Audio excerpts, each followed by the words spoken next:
Hello, hello, it's Shark Wecap, night 4. I'm not sure where my accent's from, but I'm Shalyah, and we're talking about TV shows. As per usual, I'm surrounded by cats. Meow. Night 4 of Shark Week, weird combination of a show that already aired and a movie. Extinct or Alive, show 1. Fun trick about Shark Week is they like to make their intentions very clear by the narrator they choose. So if it's going to be a special where there's actual science presented, the narrator will give you very serious information about sharks and what's happening on screen. But if it's going to be a bunch of shark attacks and stupid stuff, the guy is so excited about all the things and they make the music dramatic. This was the first narrator, so it was informational. This was all about the Pondicherry shark, which was declared extinct in the 1970s. And then all of a sudden last year, somebody took a picture of one and was like, hey, here it is. And scientists were like, whoa, whoa, whoa, are you sure? So they decided to go on a mission to find it. So they went to a bunch of atolls, not small islands, atolls, to look for Pondicherrys.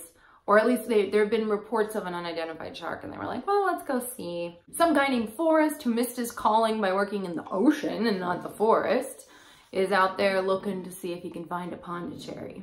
The only way they're gonna know for sure is if they can find one and get DNA samples and like definitely know, because a lot of sharks look very similar, if you haven't noticed.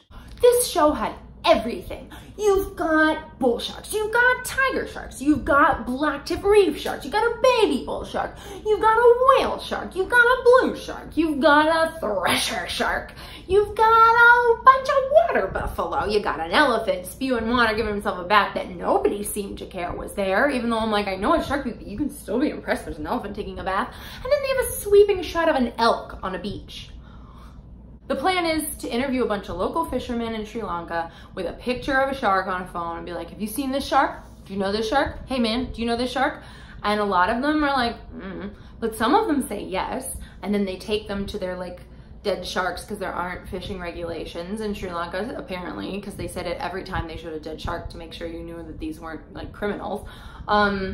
But they kept being like, is this it? And they're like, oh no, that's not it, but thank you for your help. At one point, a fisherman was like, oh yeah, I've seen that extinct shark. My friend has one in a tank. And I was like, oh my God, please let that be where it is. That would be ridiculous.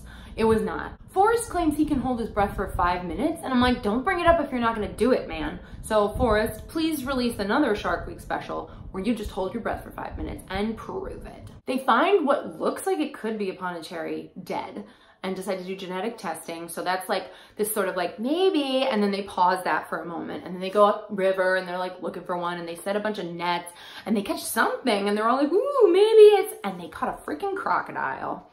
And they were all just wading around in the water with a bunch of crocodiles and didn't know it. So the results come back from the DNA test. They call up the girls on the phone that ran the tests and they're like, well, is it a Pondicherry? This is an extinct shark, right? This is a big discovery. And she says, yep. The show ends with them all excited that that means Pondicherrys are still alive, but the only one they found was dead. So, are you sure?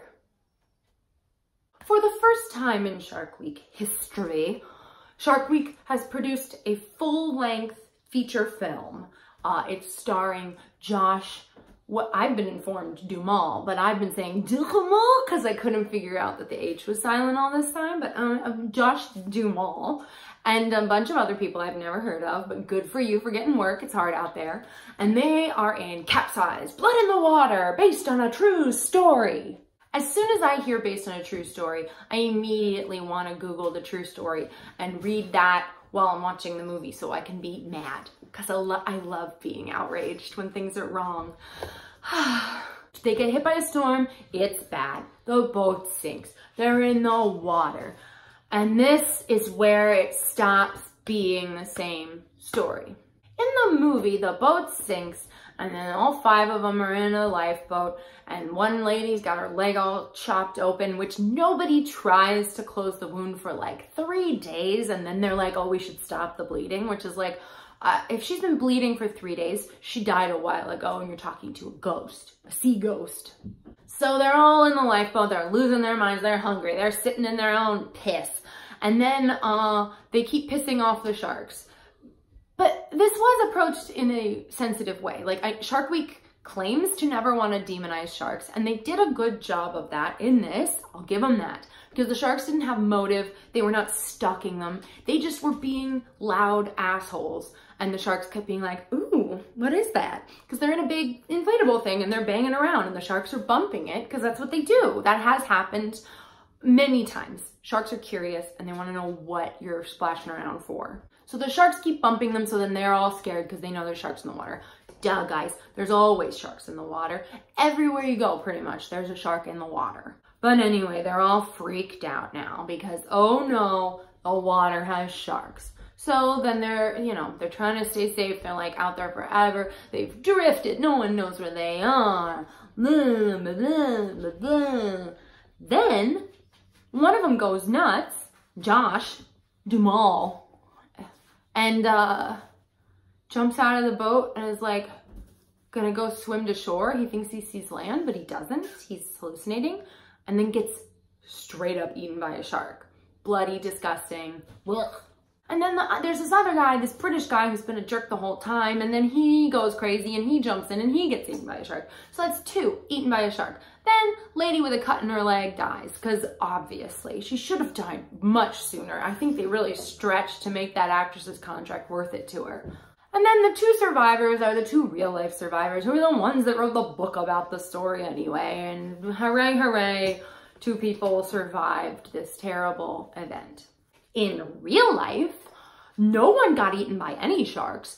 The captain and the British guy were drunk the whole time, and apparently, like, between being drunk and dehydrated and, like, probably drinking salt water, just went nuts and were like, we're gonna go out for cigarettes, and jumped off the boat and swam off into the ocean to never be seen again. And the lady with the cut in her leg died right away. So that's the real story, is 2 drunk guys swam off into the ocean, and a lady with a horrifying cut died. And the only thing that has anything to do with sharks is that they were in waters off North Carolina, which famously have sharks. I will say, even though all I wanted to do was make fun of this, by about halfway through, I was genuinely interested in what would happen. So that's something. That was it for Shark Week Night 4. Just the 1 show and then a movie. Hooray, it's over. We did it. You did it, I did it. We're all doing it. The cats are doing it. Birds do it, bees do it, sharks do it, even educated bees do it. That's not it. Extra fun fact about my viewing of Shark Week last night is that I got my eyes dilated in the afternoon. So I mostly was blind while I was watching it, but my ears still work. See you tomorrow.